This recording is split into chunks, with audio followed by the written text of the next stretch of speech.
আমি soybean chilli বানাবো। তো সয়াবিন চিলি আগের থেকে সয়াবিন সেদ্ধ করে নিয়েছি, নুন দিয়ে একটু ফাঁপিয়ে নিয়েছি, তারপরে জল নিগুড়ে নিয়েছি, 2 চামচ ময়দা, সোয়া সস নিয়ে একটা কাঁচা ডিম নিয়ে আমি দেখো মেখে নিয়েছি। মাখা হয়ে গেছে, নুন দিইনি কারণ আগের থেকে আমার সেদ্ধ করার সময় নুন দেওয়া ছিল।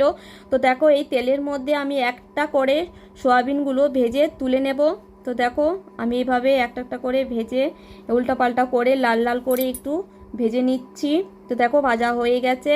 ওই তেলের মধ্যে কাঁচা পাকা লঙ্কা কুচি, পেঁয়াজ কুচি, রসুন কুচি, একটু আদা কুচি নিয়েছি, অল্প পরিমাণে নিয়েছি। আর এখানে 2টো পেঁয়াজ নিয়েছি, বড় সাইজে পেঁয়াজ নিলে সুবিধা হয়, তো 2টো পেঁয়াজ নিয়েছি। সেটা পাতাগুলো দেখো ছোট ছোট করে কেটে নিয়েছি।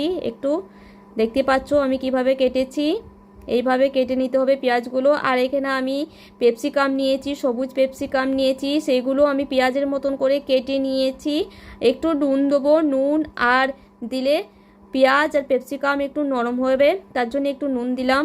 আর এখানে একটা বাটির মধ্যে 2 চামচ ময়দা আর সয়া সস 2 চামচ আর টমেটো সস 5 চামচ মতন নিয়েছি। বেশি করে টমেটো সসটা একটু লাগবে, তার জন্য বেশি করে টমেটো সসটা দিতে হবে। তো দেখো আমি এই কড়াইয়ের মধ্যে দিয়ে দিয়েছি। দেখো মাখা মাখা করে এবার আমি নাড়তে থাকবো।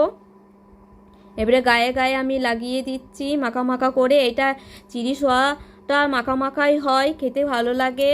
এটা খুব ঝোল হয় না, মাখা মাখা হয়, তোমরা অবশ্যই জানো। তো আমি মাখা মাখাই করব। তো এটা তোমরা ভাতে রুটিতে পরিবেশন করতে পারো। তো এখানে দেখো আমি মেথি পাতা দিয়েছি। তো মেথি পাতা দিয়েছি, এখন তো পাওয়া যায় না ধনে পাতা, তাই আমি মেথি পাতা দিয়েছি।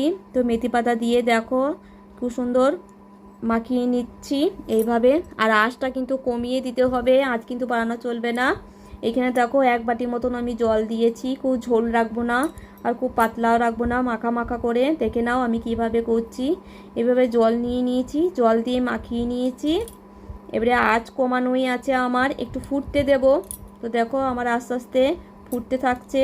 তো দেখো এখানে আমি একটু নুন দিলাম, কারণ আমার আগের থেকে নুন দেওয়া হয়নি, সয়াবিন সিদ্ধ করার সময় নুন দিয়েছিলাম। তো এখানে দেখো আমি সয়াবিনগুলো সব দিয়ে দিলাম। আর সয়াবিন বড়িগুলো দেওয়ার পর তারপর দেখো আমি সব সয়াবিন ভেতরে গায়ে গায়ে লাগিয়ে দিচ্ছি। এইভাবে এভাবে লাগিয়ে দিলে ভিতরে রসটা ঢুকবে। তো দেখো কত সুন্দর মাখা মাখা হচ্ছে আমার। আর পেঁয়াজগুলো পেপসিকামগুলো একটু নরমও হয়ে গেছে। দেখো কত সুন্দর মাখা মাখা হয়ে গেছে। দেখো খুব পাতলাও না, খুব মাখা মাখা হয়েছে। তোমরা মাঝে মাঝে এইভাবে বাড়িতে বানাবে, খেতে খুব ভালো লাগে। আর এই চিলি সয়াটাও খেতে মিষ্টি মিষ্টি হয়। আর ওপর থেকে কাঁচা পাকা লঙ্কা ওপর থেকে ছড়িয়ে দিলাম, ঝাল ঝাল খেতে ভালো লাগে, মুখ ছাড়ে। তো দেখো আমার মাখা মাখা হয়ে গেছে, এবারে আমি এটা নামিয়ে দেব। তোমরা আমার ভিডিও যদি ভালো লাগে প্লিজ সাবস্ক্রাইব করে দিও।